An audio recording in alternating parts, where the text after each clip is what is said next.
My home, a place where one knock on the door can lead a person to a world of diversity, acceptance, and to simply sit down and think. Paddles in the stream somewhere, someone is standing at the foothills of their dreams, and someone got a paintbrush, is painting over doubt. Someone opened up his eyes and saw the sun coming out. My beliefs are everywhere. Equality, world peace, and a world of witty humor. Someone is finding a place where they belong. Well, every day is summer, somewhere in the world. These beliefs tie into my religious background, though I do not consider myself religious in any way, and I question religious beliefs and rituals. I'm here to tell you about the unique culture I'm growing up in, right in central Pennsylvania. Over bruises and sores, people bridging the distance over nettles and thorns. Everyone aboard on a merry-go-round. Some things I was born July 17, 1996, my mom having grown up Catholic and my dad a secular Jew. My religious communities have qualities of their own, yet there are three things that I believe tie them together: music, prayer, and discussion. Hearing this, one may wonder how to raise a child with this kind of religious background.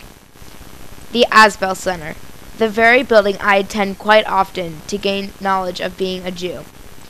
Though my congregation has no synagogue, no rabbi, and a small room with at the most 25 worshipers every Friday night, we are all Jews, just as much as those praying in a temple with all the resources possible. You know, when you kind of mix all this with messianism, you know, the feeling that the world was about to end, and, you know, a bunch of Greek culture, it's turned into something very different.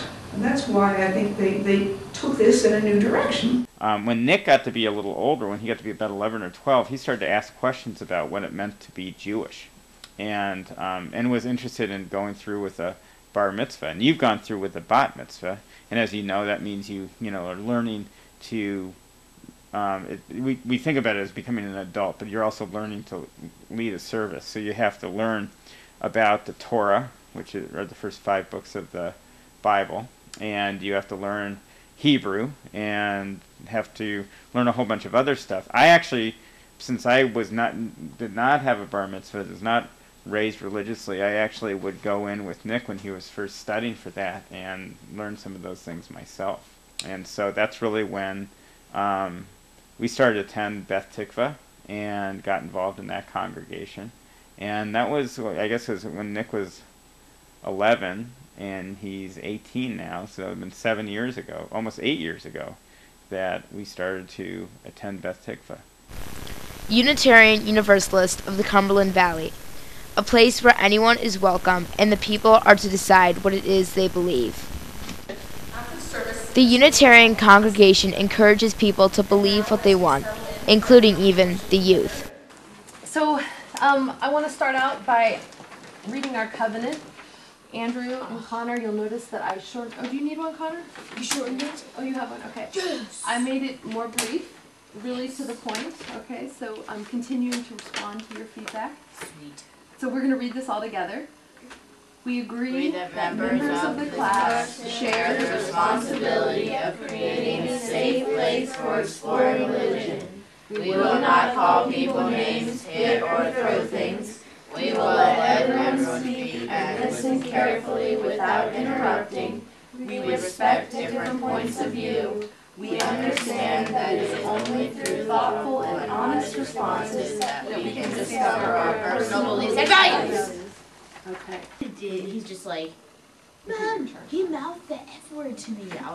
I was just walking to go throw out my old trucks or whatever for my skateboard. He's like, he mouthed the F word. And we went through this whole But you thing. did! Connor, you're gonna have your own. And I was like, no, you know what? No. And my mom wouldn't believe me because you were lying. No, I didn't do it. I didn't do it. But I told my mom that I did. Holy terrible. Connor, have you ever had to forgive somebody you've been watching? A lot. Probably Andrew the most. Okay. Well, we're going to be talking about forgiveness a lot today. And to get us started thinking about this, I'm going to tell you two different stories. So some friends of ours told us about the Unitarian Universalists the Unitarian Universalists of the Cumberland Valley, starting right here in Carlisle. And so we started to go to services regularly, and that really worked for me because it was very spiritual. It was focused on the dignity of every human being, and that lots of different religions have both some things that we won't like, and that means that you don't check your brain before you go into the service, that you're allowed to keep thinking.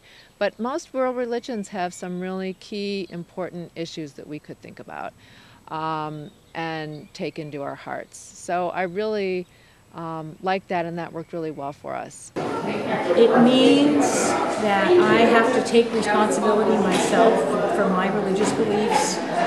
It means that somebody else in a position of authority can't tell me what it is I'm supposed to believe. I really have to figure that out from my life experience, from things I've read, from people whose opinions I trust, that kind of thing. And what do you like about this religion?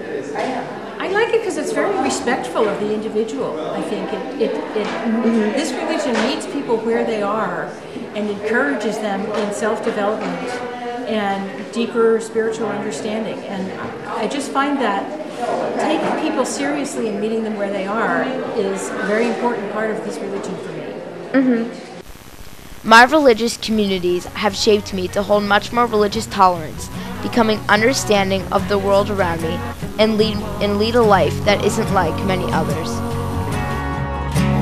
Everyone